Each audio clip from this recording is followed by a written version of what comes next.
Okay, we're going to talk about graphing square root functions, but before we do that, we need to define what a radical function is. A radical function is a function that contains a radical expression with the independent variable, which we can think of like as x, okay, in the radicand. Now, for those of you who don't know what that means,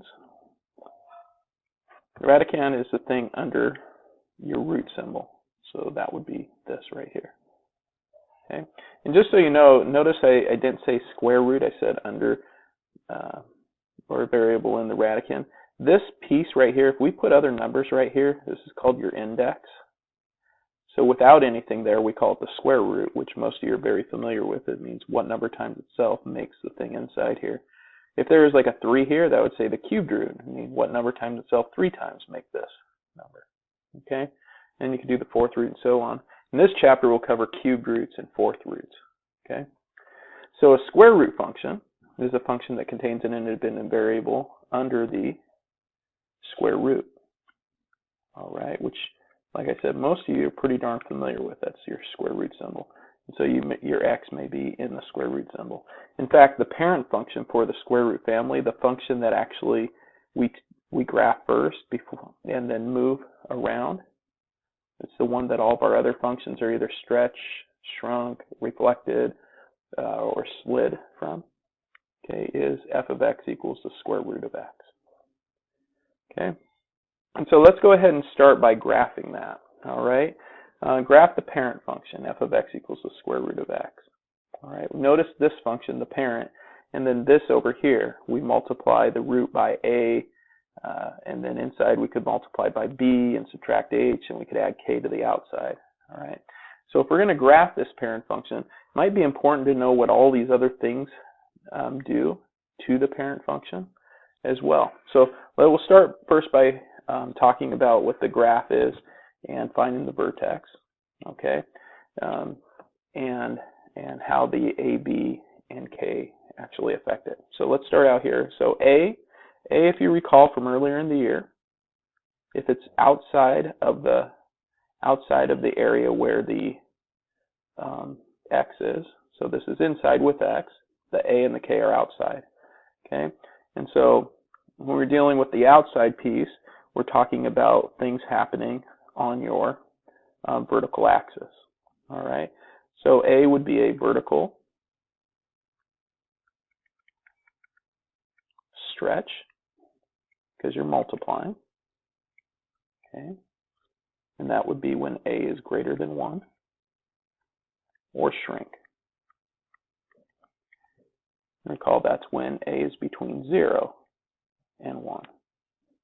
So it's less than 1 but greater than 0. Okay, and that means it's shrinking vertically, means it's either going towards the x-axis or away from the x-axis. So it's either pulling away or going towards, and we're going to see some examples of that. We could also have a negative a, and if a is negative, what that means is you have a reflection. And our reflection is over the x-axis. Okay, and so when you think it's a vertical reflection, if this was your xy, your points there, you're reflecting vertically, which means it would be going down. Where it's down here, it would go up. Okay, it's moving up and down. Okay, well now our b, notice our b is inside here, so it's happening to x, which means it's happening horizontally. Okay, vertical happens with y. Horizontal is inside with x. So this, since you're multiplying by b, it's a horizontal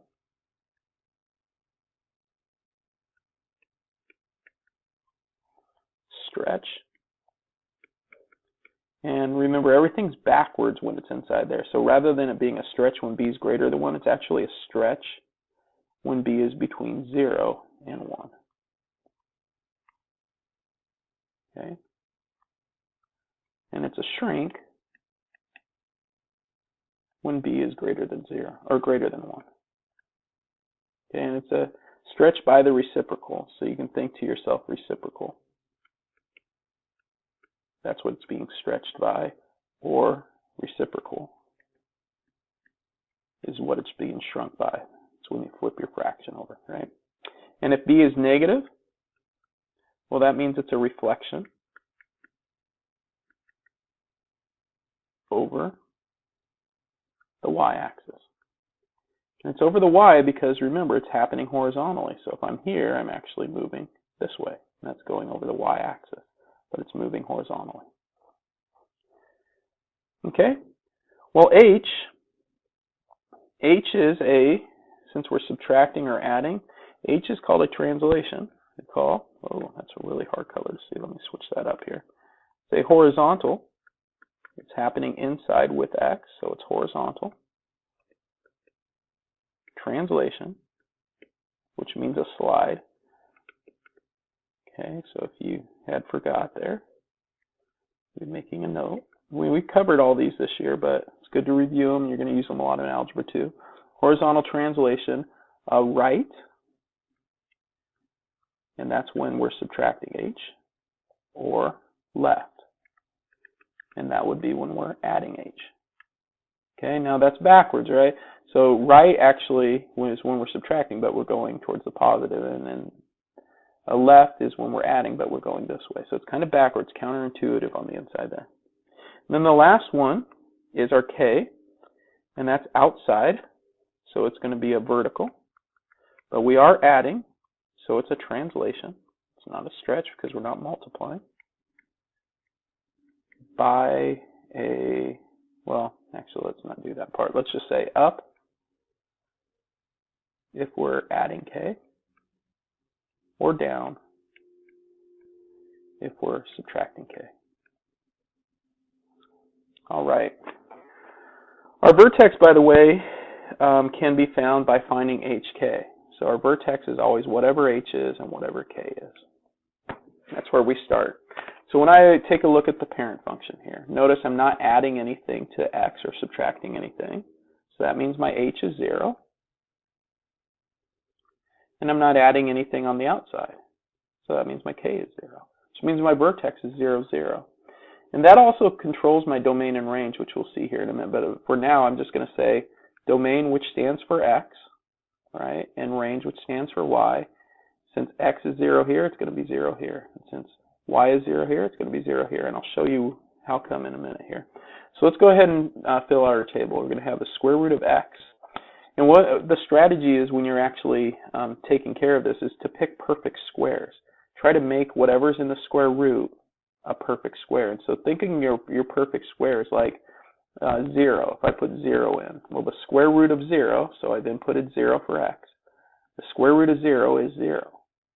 Okay, so I get the ordered pair 0, 0. All right, try not to have my menu pop up there. And then the next square root, so the 0, 1. Okay, normally we go to 1 anyway, but the square root of 1 gives us 1. Okay, so we get 1, 1. Okay. Well, the next time, usually we go to 2 next, but when I try to take the root of 2, that gives me a messy decimal. So rather than taking 2, I want to, what's a perfect root that can go in here? Well, the next perfect root after 1 is 4. So let's make X 4. Well, the square root of 4 then is 2. So we get 4, 2, and that's a much easier number to deal with. So 1, 2, 3, 4, and 2. And just for this table, I'm going to go ahead and do one more. What's the next perfect square after 4? Yep, it's 9. So X is going to be 9.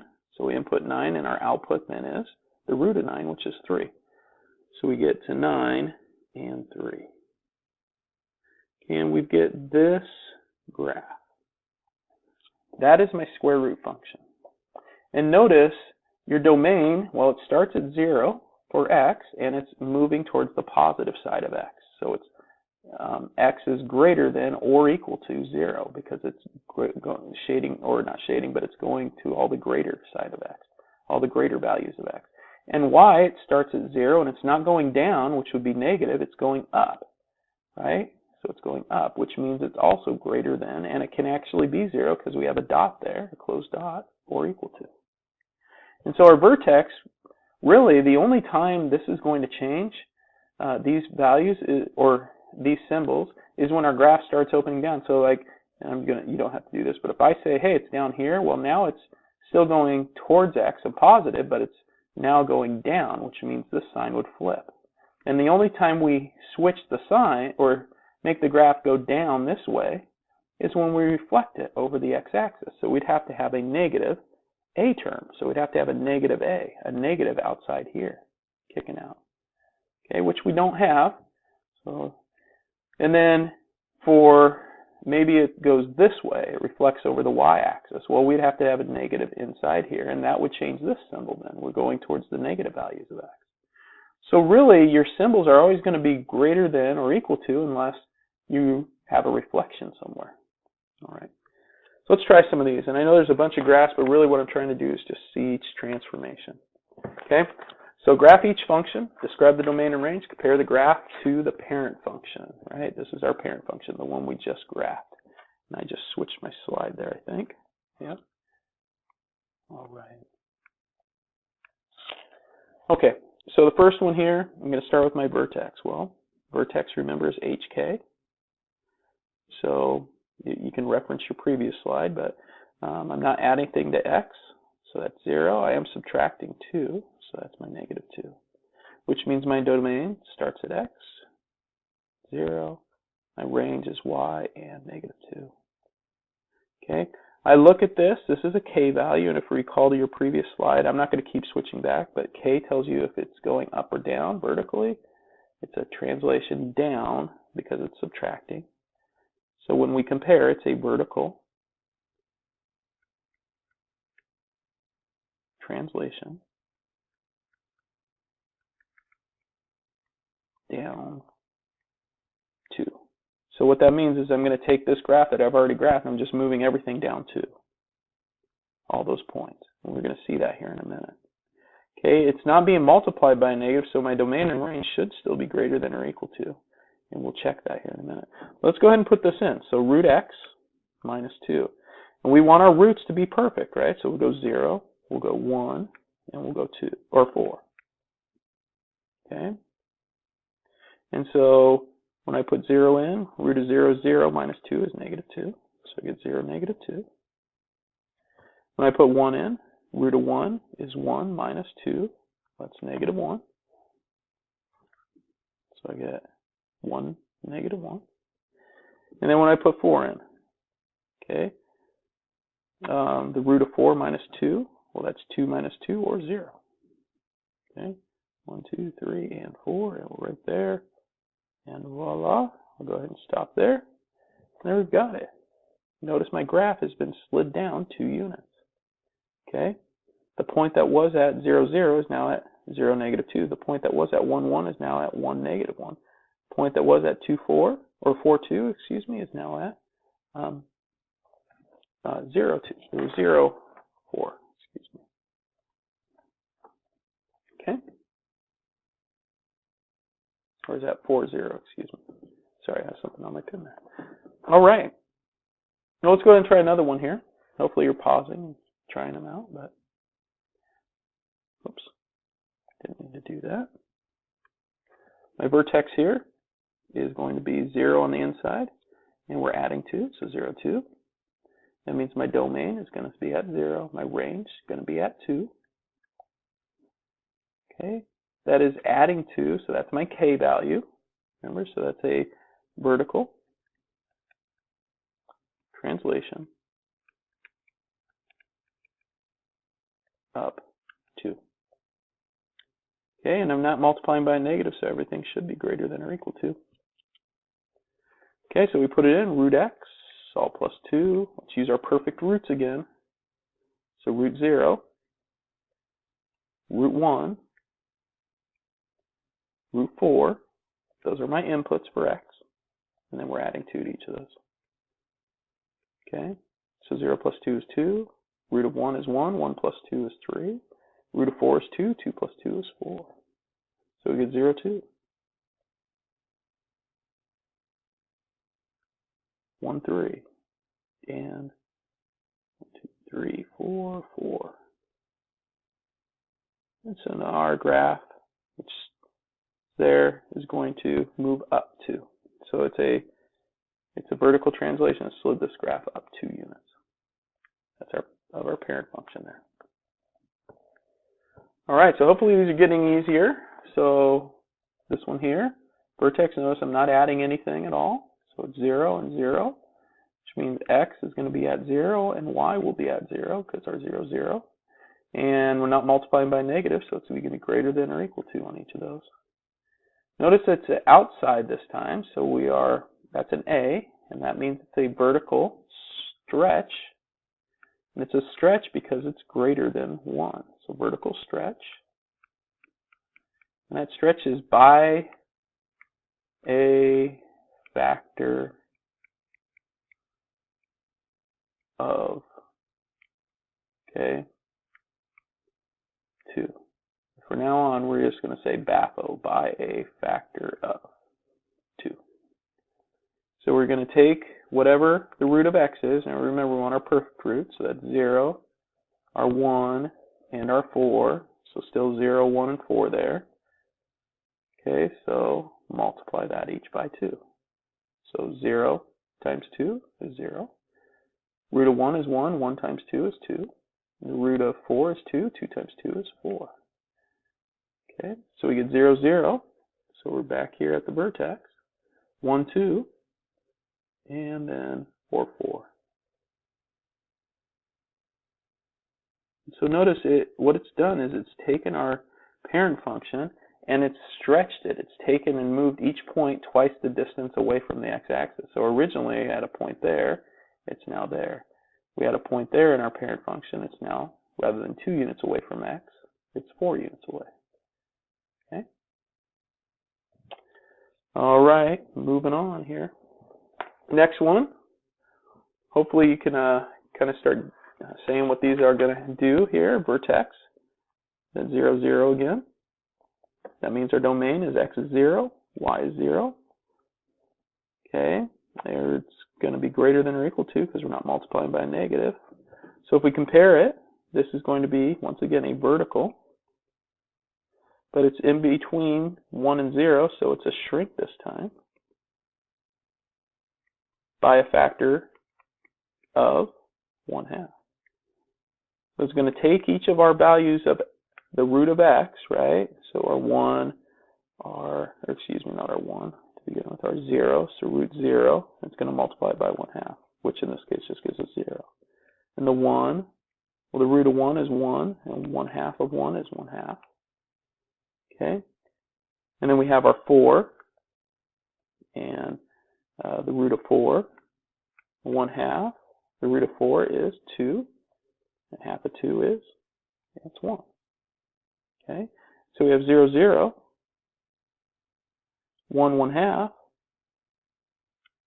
just like in between there. I know it's really small in the graphs, and I apologize there. Okay, and 4, 1. 1, 2, 3, 4. So notice this graph has been, it's like someone stepped on it. It smushed it. It's taken our parent function, and rather than pulling it away from x like we did on that one, it's pushed it down towards x. It's way half the distance. So rather than being at 1, it's at halfway. And this one, rather than being at 2, is at 1. Okay? So it's like someone stepped on the graph and smushed it. It's a vertical shrink. All right, this next one, the vertex. Well, hey, we have an h value this time. So our vertex, remember, is really what the opposite of what you see. So it says -2, so our vertex actually is 2. And then we're not adding anything to the outside, so that's 0 still. Okay, so we get 2, 0. So I mean, x is going to be at 2, y is going to be at 0.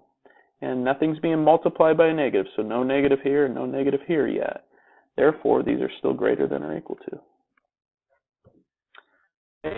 Now you still want to make your root become root 0, root 1, and root 4, right?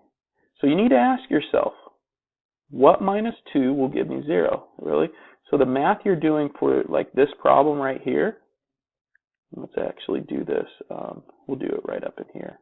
We're saying for this 0, x -2 equals 0. What -2 is 0? Well, x would have to be 2. So if I put 2 here for x, 2 minus 2 is 0. And the root of 0 is 0. Okay? And if you're trying this one here, you're really saying, what -2 gives me 1? I'm trying to make 1. Well, what minus 2 gives me 1? Well, x would have to be, well, we'd add 2, so it would be 3. So when x is 3, 3 minus 2 is 1, and the root of 1 is 1. And kind of the same idea here, right? What minus 2 gives me 4? Well, we'd have to add 2, and we get x equals 6. Okay, and so when we put 6 in, 6 minus 2, our input is 6. 6 minus 2 is 4, and the root of 4 is 2. So we get 2, 0. We get 3, 1, and 6, 2.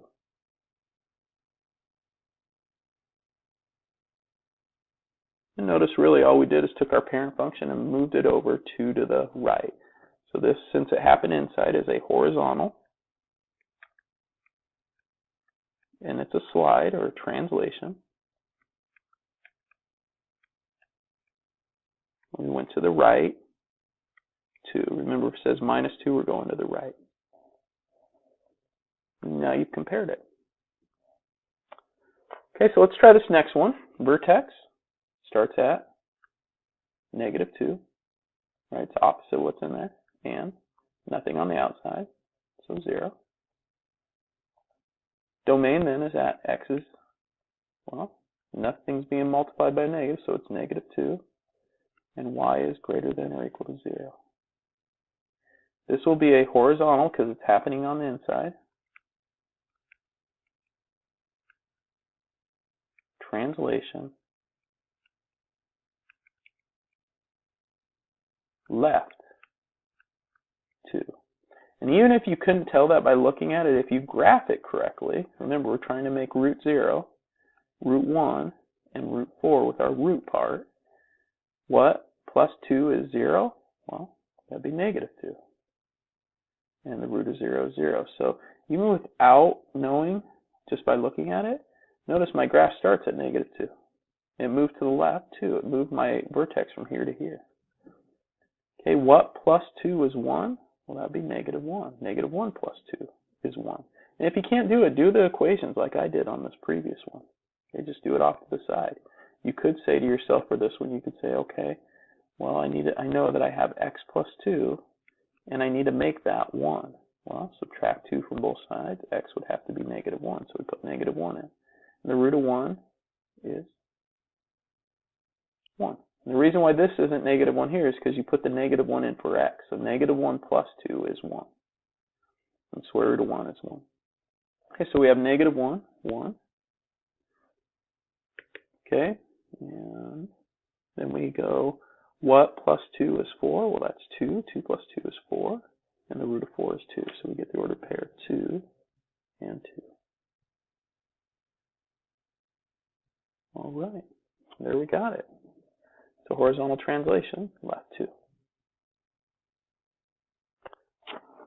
Okay, we're getting close. I know that's a lot of graphs, but I'm really trying to touch on each little thing here. So notice now the 2 is in the B spot. So my vertex still, because I'm not adding or subtracting, is a 0, 0 in this one. My domain is x is at 0, y is at 0. And notice there isn't multiplying by a negative, so it's still greater than or equal to. And we could see that with our graphs at the end here. But the square root of 2x, okay? Well, the 2 is in the B position, so recall, I know I keep just saying that, but B is a horizontal stretch if it's between 0 and 1, or a shrink if it's greater than 1. And we got to take the reciprocal. And so our B this time, right now, is greater than 1. So this is going to be a horizontal shrink. And it's a shrink because it's on the inside. We take the reciprocal. Shrink by a factor of, the reciprocal of 2 means we flip that fraction. If it was a fraction, it'd be 2 over 1. We flip it, it becomes 1/2. So it means every point is going to move towards the y-axis. Okay, it's going to take half the distance. And we're going to see that. So now we still want to make our root 0 and 1 and 4. Okay, well, 2 times what is 0? Well, 0.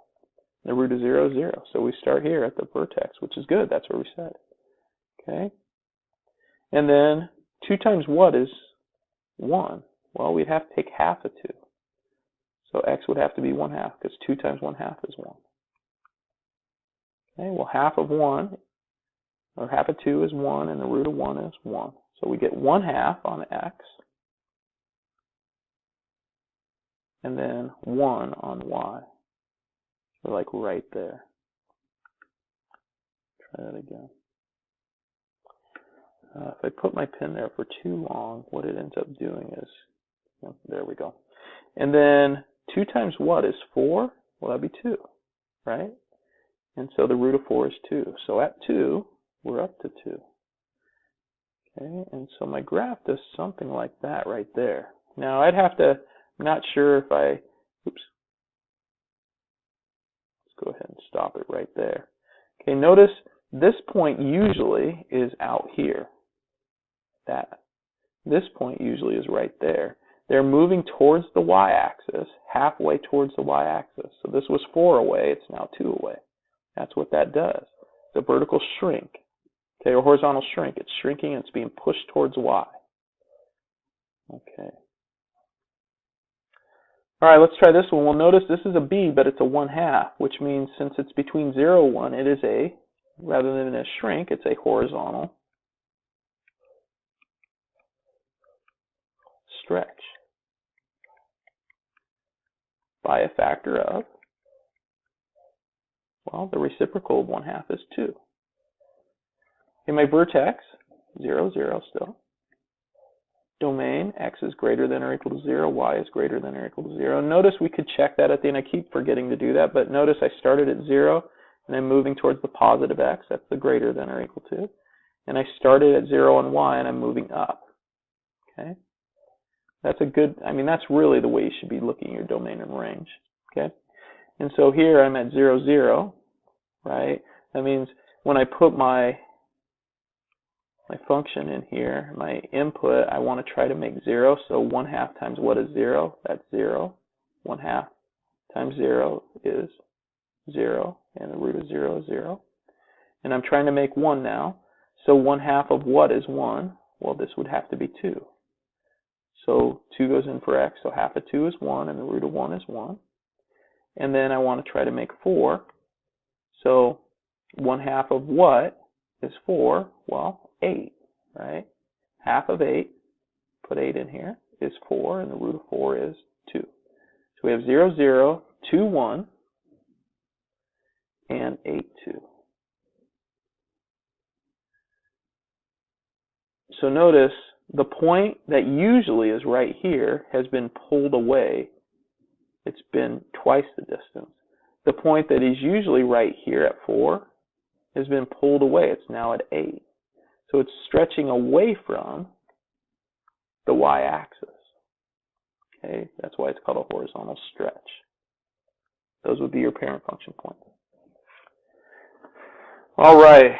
Well, notice this next one actually looks kind of like our parent function. The only difference, it has a negative out here. So our vertex is at 0, 0, because we're not adding anything to anything. And x is 0 and y is 0. But no, I've been asking this the whole time, like, well, are we multiplying by a negative? In this case, we are. The negative's on the outside, which affects our y. Our range on the outside affects our y. So that means this sign flips. We should see that when we graph it. This one should still stay the same because no negative on the inside. And so if I check this out, this should be a vertical reflection. Now, usually they don't, like a textbook won't say a vertical reflection. I just say that to note that we're moving vertically, we're reflecting over the x-axis. That helps me to kind of get a visual that when I'm doing a vertical reflection, if I'm here, I'm vertically going downward, or if I'm down here, I'm going upward. Okay? But all that should kind of hash itself out when you look at it. You say, well, I want root 0, right? And what makes 0? Well, 0. And the root of 0 is 0 times negative 1 is still 0. That point's still there. But then when I do 1, well, my input is going to have to be 1, but my output is root of 1, which is 1 times negative 1, times this negative, so it's negative 1, which means I'm now 1, negative 1, which I'm there. And I make 4. Well, the root of 4 is 2, right? But then I have to take that negative, so this becomes negative 2. So I get 4 1, 2, 3, and 4, and negative 2. So notice I've went downward with my graph. X is still going towards positive. That's why it's greater than or equal to 0 for X. But Y is now going towards negative. That's why it's less than or equal to for Y. Whereas over here, Y was going towards the positive and X was going towards the positive, so they're both greater than. All right, let's try another one here. And you may have guessed it. This is going to be a negative on the inside now. So my vertex still, oops, I did not mean to go backwards. So let's see if there we go. My vertex still 0, 0, because there's no H and K. My domain is X is at 0 and Y is at 0 for range. And notice the negatives on the inside we're multiplying by negative, which means my domain is going to flip over. My range is still going to be greater than or equal to. And this is a horizontal reflection. Now, like I said, the textbook usually will not say vertical or horizontal reflection. It will just say reflection over whatever axis. So like this case would be a reflection over the y-axis. However, I like to think of the horizontal because if I'm looking at my axes and I'm here, I'm reflecting horizontally, which means it's moving left and right, and it shows me which axis I'm going over there. Okay? So I have the root of a negative x. Okay? Well, I'm still trying to make 0. So what makes 0? Well, really the negative never applies to a 0. So when I put the 0 in here, it's just negative 0, which is just 0. The root of 0 is 0. I'm still here. Okay? And then I want to make 1. Okay, well, what's going to make 1? What would I have to put in for x to get rid of that negative and make it a positive 1? I'd have to multiply by negative 1. So when I put negative 1 in, we'll kind of show that right here. When I put negative 1 in, I already have a negative, but then for x, I put negative 1. And a negative negative is a positive 1, right? And the root of positive 1 is 1. Okay? And so that's kind of what's happening there. The same thing, if I want to make 4 in my root, well, I'd have to put negative 4 in. Okay? And the root of negative 4, well, when I put negative 4 in, it's negative, and then negative 4. And negative negative 4 is positive 4, right? So the root of 4 is 2. So I have 0, 0, I have negative 1, 1, and negative 4, 2. So notice I'm now going up on the y-axis. So y is greater than or equal to 0, but I'm going towards the negative on the x-axis, so it's less than or equal to 0. It reflected over the y-axis. All right, so 2 more problems on graphs, and these both are like beastly graphs. So there are a lot of things going on. So notice first the vertex. I have a x plus 3, so that means what makes this 0 in here? Well, it's the opposite of plus 3, so it's minus 3. And then I have a plus 4 on the outside. So my vertex, my starting point, which is an important thing, is at negative 3, 4. So 1, 2, 3, and 1, 2, 3, 4. This should be where my graph starts. My domain, well, x is at negative 3. Y is at 4. Am I multiplying by a negative? No, I'm not. So these both should be greater than or equal to, which tells me my graph should do something like this. Now, that's not a good graph, but okay.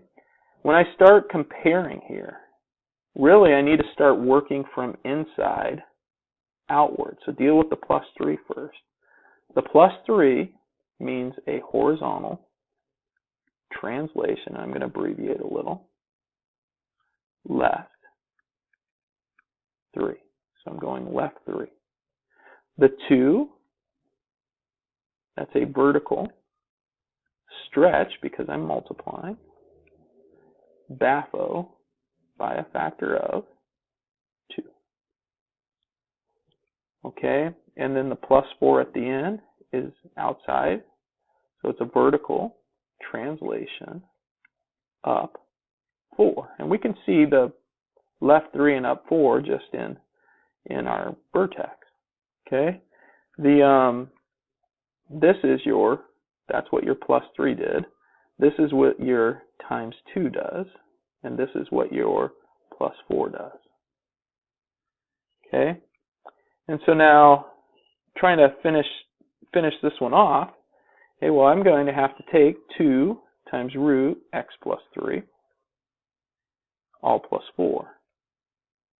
Well, I'm trying to make my root still be a 0, while I still have 2 and plus 4 on the outside. So the only thing that's changing is this in here. So remember, you're just saying x plus 3 equals 0. What does x have to be? Well, x would have to be negative 3. What plus 3 is 0? Negative 3. And that gives me, when I put negative 3 in, I get negative 3 plus 3, which is 0. The root of 0 is 0. Times 2 is 2, plus 4 is 4. So I get negative 3, 4, which is my vertex. Okay, so you may be going, what a waste of time. Why did we do that? Well, it just helps me keeping my pattern, right? So I now need to make root 1. The 2 just comes down, and the plus 4 just comes down. So now you're asking yourself, like on this one, I guess I should give my, okay, I'd be saying, what plus 3 makes 1? Well, subtract 3, I get x would have to be negative 2. So when I put negative 2 in, negative 2 plus 3 is 1. The root of 1 is 1. Times 2 is 2. Plus 4 is 6. So I get negative 2 and 6. And then I need to make root 4.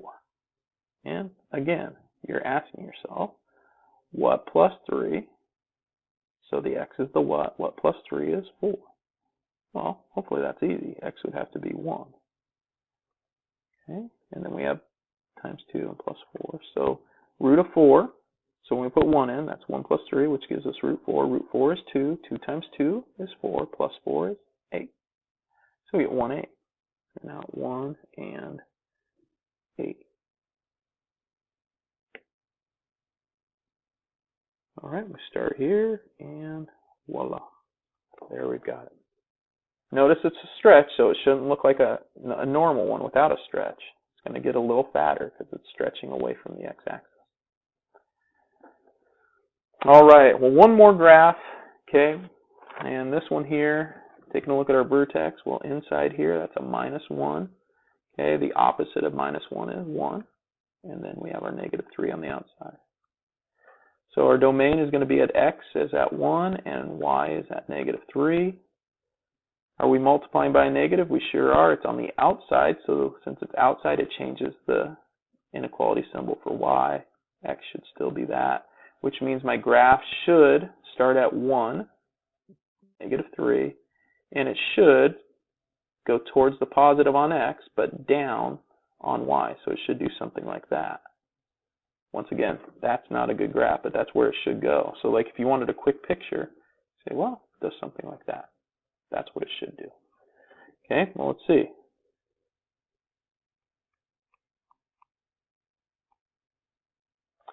Okay, we've got all these pieces. Let's actually do our comparison. So the minus 1, we start on the inside and work out. So minus 1 and then the negative and then minus 3. So the minus 1 is a horizontal translation. And that's going to go right, because it's minus kind of opposite, right, 1. So this is what the minus 1 does.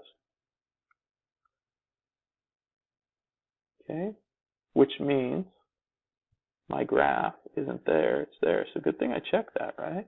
My vertex should be at 1, negative 3. I put negative 1, negative 3. Unbelievable. Okay. The negative on the outside here, the negative is going to give me a vertical reflection over, well, vertical goes over the x-axis. And then the minus 3 at the end is going to be a vertical translation down 3. Now remember, I'm still trying to make the same root. So the negative comes down on all these. The minus 3 comes down on all these. The root is the thing to change. We want the root to be 0. We want the root to be 1. We want the root to be 4. So you're asking yourself, what minus 1 So for this, what minus 1 gives me 0? Well, that would be 1. 1 minus 1 is 0. Root of 0 is 0. Times negative doesn't matter. Minus 3 is negative 3. So I should have a vertex at 1, negative 3. Hey, I do. What minus 1 gives me 1? Well, that would be 2. 2 minus 1 is 1. The root of 1 is 1. Times negative is negative 1. Minus 3 is negative 4. So I'm at 2, negative 4. And then, what minus 1 is 4? Well, that would be 5. 5 minus 1 is 4. The root of 4 is 2. Times negative 1 is negative 2. Minus 3 is negative 5. So we have 5, 1, 2, 3, 4, 5, and negative 5. So notice my graph starts there and does that. Kind of like my picture showed. Okay? Now, if you need more room, you can do these somewhere else. You didn't have to put them on the note page, but hopefully that helped out to see all the translations, transformations there. Okay, let's talk really quick about average rate of change because it touches on this again, and I know we've hit it before, but I know that a lot of times it's kind of difficult. So average rate of change, whenever you see that term, just think slope formula, y2 minus y1 over x2 minus x1. So find and compare the average rate of change for model A to the average rate of change for model B over the interval x equaling 0 and x equaling 9. So really when it says this, it means like this could be x1 and this could be x2 in that equation for both of these. All right, so you're going to find slope twice. You're going to find it for this right here where you do y2 minus y1 over x2 minus x1. And then you're going to find it over here on this one where you have y2 minus y1 over x2 minus x1. They're telling you what your x is for both of them. They're saying, okay, x1 could be 0 and x2 could be 9. All right. So really if I were to look at those, I'd say, okay, when is x 0? Well, when I go to 0, that's right here. That is the ordered pair 0, 0. So if x1 is 0, that means y1 is also 0. So I can put those in for x and y now. So that's 0 and 0. Okay, now I just need my x2 and y2. Well, I have my x2, it's 9. Okay, so well, here's when x is 9. What's y? Well, y is 6. So here's x2, which means this one is y2. So this is 6, and that one's 9. So we get 6 minus 0, which is 6. 9 minus 0, which is 9. Okay, and 6/9 becomes 2/3. If we round to a decimal that has a rate of change, we'll go to the nearest tenth. We'll just say it's about 0.7. That is my average rate of change for model A. Now let's find it for model B. Notice there's no picture, but you do have inputs. These are like inputs when you come over here. Right? They get inputted for x. So when x is 0, 2.5 times root 2 times 0. So really you're finding f of 0. Well, that's the root of, well, 2 times 0 is 0. So 2.5 times root 0, well, that's 0 times 2.5 is 0. Okay, so f of 0 is 0. That means you have the ordered pair 0, 0. This is my x1, my y1. So if I'm using my formula here again, I can just go ahead and say, okay, my x1 is 0 and my y1 is 0. Okay, we're substituting them in for those two pieces. And now we just need our x2 and our y2. Well, let's go ahead and do one more problem. Let's find f of 9. Input the 9 now. I do f of 9, that means x becomes 9. So I have 2.5 times the root of 2 times 9. Well, 2 times 9, that's 18. So don't shut down there and say, oh no, that's not perfect. Just do it on your calculator. Root 18, which by the way is just over 4 because root 16 is 4. Okay, so it's just over 4 times 2.5. Well, that's about 10-ish. Okay, and if I actually did the math there, it's 10.6. If I got it rounded there, 10.6. So I get when f of 9, when I have 9 for my input, my output is 10.6. So I get the ordered pair, 9, and 10.6. Well, there's x2, y2. So here's 10.6. Make sure you put y on top. Don't squish yourself like I did there, 10.6 and 9. We do the math. 10.6 minus 0 is obviously 10.6. And 9 minus 0 is 9. 10.6 over 9, we divide them so we can round, or we can compare it. And to the nearest tenth, it's 1.2. So approximately 1.2. Okay, if we're comparing them, well, Model B, this one, has the greater rate of change than Model A, right? Model A has a rate of change of 0.7. Model B has a rate of change of 1.2. Okay, so maybe somewhere you just write up a quick summary. Model B, you don't have to zoom in like I did there.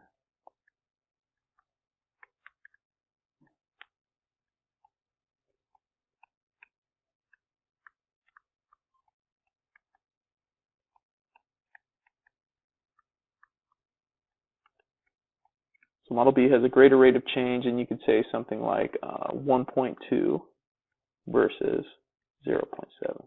Okay, if you're comparing them. You have your work shown. There you got it. All right, that's plenty there. All right, good lucky.